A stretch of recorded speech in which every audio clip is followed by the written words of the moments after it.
Lalu malaikat yang kelima meniup sangkakalanya, dan aku melihat sebuah bintang yang jatuh dari langit ke atas bumi, dan kepadanya diberikan anak kunci lobang jurang maut. Maka dibukanyalah pintu lobang jurang maut itu. Lalu naiklah asap dari lobang itu, bagaikan asap tanur besar, dan matahari dan angkasa menjadi gelap oleh asap lobang itu.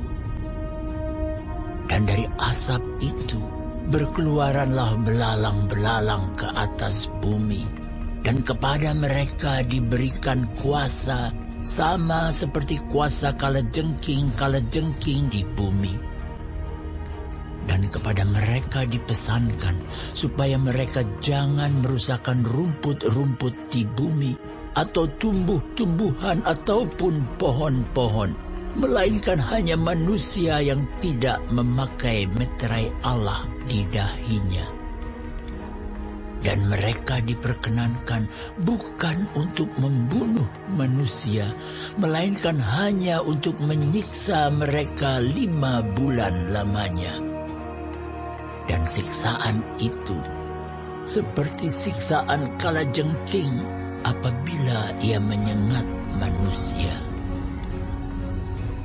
Dan pada masa itu, orang-orang akan mencari maut, tetapi mereka tidak akan menemukannya. Dan mereka akan ingin mati, tetapi maut lari dari mereka.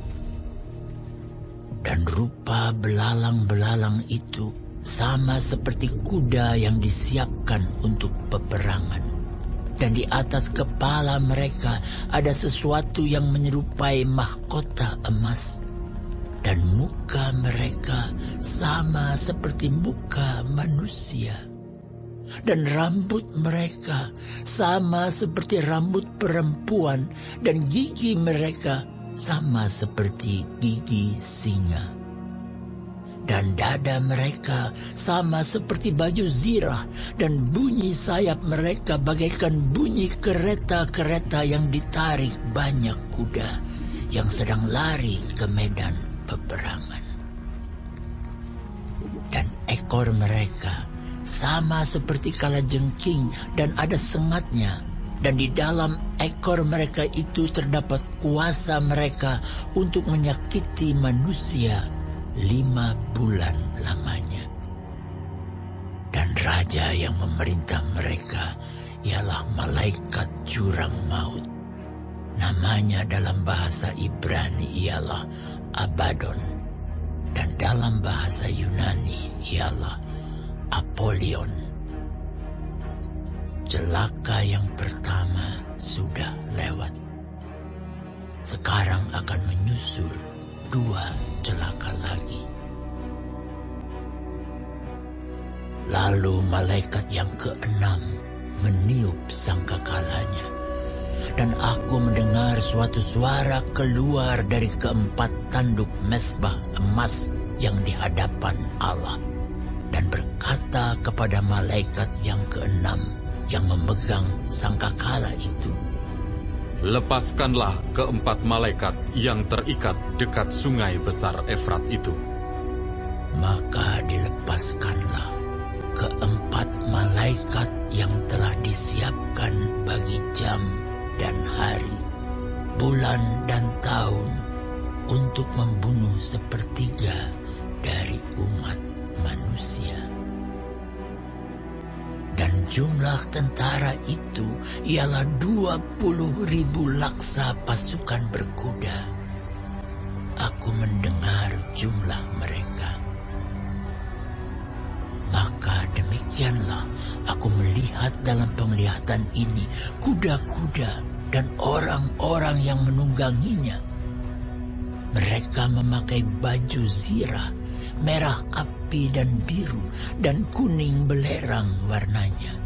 Kepala kuda-kuda itu sama seperti kepala singa, dan dari mulutnya keluar api dan asap dan belerang. oleh ketiga malapetaka ini dibunuh sepertiga dari umat manusia, yaitu oleh api dan asap dan belerang yang keluar dari mulutnya. Sebab kuasa kuda-kuda itu terdapat di dalam mulutnya dan di dalam ekornya. Sebab ekornya sama seperti ular. Mereka berkepala, dan dengan kepala mereka itu mereka mendatangkan kerusakan. Tetapi manusia lain yang tidak mati oleh malapetaka itu tidak juga bertobat dari perbuatan tangan mereka. Mereka tidak berhenti menyembah roh-roh jahat dan berhala-berhala dari emas dan perak, dari tembaga, batu dan kayu yang tidak dapat melihat atau mendengar atau berjalan. Dan mereka tidak bertobat daripada pembunuhan, sihir, percabulan, dan pencurian.